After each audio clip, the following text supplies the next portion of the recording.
দল গঠনে ব্যস্ত, নির্বাচনে ব্যস্ত, সবাই নির্বাচনে লাফাইতেছে। বলেন। আর যারা যারা জানে শুধু টাকা পাইছে কারা? যারা ঢাকার হসপিটালে আছে, যারা ঢাকা হসপিটাল বিভিন্ন জায়গায় ফর্ম গেছে তারা টাকা পাচ্ছে, কিন্তু ঢাকার বাইরে যে আরো 64টা জেলা আছে, 63টা জেলা আছে, এগুলোর খবর রাখছে?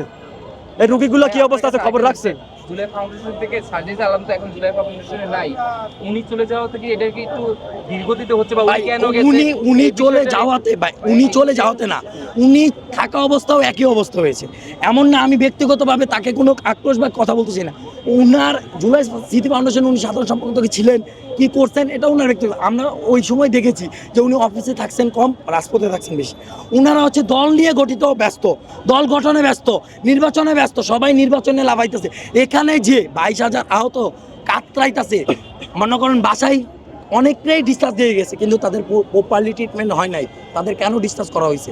এবং বলা হয়েছে যাদের মানে প্রপারলি হায়ার মেডিসিন বা বাইরের দেশে পাঠানো হবে বা বাইরের দেশে ট্রিটমেন্ট দরকার, তাদের কেন পাঠানো হয় নাই? তাদেরকে ঝুলাই রাখছে। যেমন আমার কাছে আপনার সিএমএস থেকে 4 মাস আগে রেফার দিছে, এখনও সে বিদেশ যেতে পারে নাই, বাট এনআইও থেকে রিসেন্টলি চলে যাচ্ছে। এখন কর্নিয়া, রেটিনা, এগুলো যে বিষয়গুলো, রেটিনার এমনও কিছু স্কোপ হয় যেটা বাংলাদেশে পসিবিলিটিই নাই, বাংলাদেশ থেকে করতে হবে।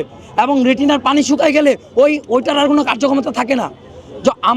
আমি একটা রেটিনার পেশেন্ট, আমার রেটিনা ছিঁড়ে গেছে, তো আমি যখন ফার্স্ট অপারেশন করছে আমার, তখন কিন্তু আমি চোখে দেখছি, কম দেখছি। তো সেকেন্ড টাইম ওটি করার পরে আমি আর চোখে দেখি না। তো আমার ভিতরে প্যালেটস আছে, তো আমি এটা মাইনে নিছি, যেহেতু আমার তাকদিরে আমি অন্ধত্ব পেয়ে গেছি, আর এখানে কিছু করা নাই। বাট আমার অর্গানটা যে আমার সঙ্গে থাকবে সের জন্য আমি দীর্ঘ চেষ্টা করতেছি। আমি বিভিন্ন হসপিটালে, শুধু যে গভর্নমেন্ট টা না, আমি প্রাইভেটে দেখাইছি। প্রাইভেটের ডাক্তারদের যখন দেখাই, ওনারা বলে retina repairing as a possible, আপনি রেটিনা রিপেয়ারিং করলে আপনার অর্গানটা থাকবে, বাট আপনি দেখতে পারবেন না। যখন আমি অ্যানা হতে যাই, তখন আমাকে বলে তোমার তো এটা এমন হয়েছে সেমন হয়েছে, তোমারটা এটা কেটে ফেলতে হবে, আর্টিফিশিয়াল। কেন ভাই? আমরা বিভিন্ন যখন আমরা পড়াশোনা করছি জীববিজ্ঞানে, তখন আমরা দেখছি এক একটা অর্গান 3 মাস 4 মাস তারা ফ্যাসিলিটিতে মনে করেন আয়ত্তবত্ত করে জীবিত রাখতে পারে। তো আমার অর্গানটা আমার কাছে কেন আমার সিস্টেমে রাখতে পারবো? এবং গতকালকে যে সিঙ্গাপুর থেকে যখন ডক্টর আসছে, তখন আমি যখন ডক্টরের দেখাই, নিউরোতে যখন দেখাইছি, নিউরো ডিপার্টমেন্টে ওই ডক্টর আমাকে বলতেছে যে তোমার মাল্টিপল প্যারেসগুলো যে স্কাল্টে লাগানো, এগুলো বেল করতে হবে। এগুলো বেল না করতে হলে তোমার ইনফেক্টেড যেই ব্যথাটা সেটা চলতেই থাকবে।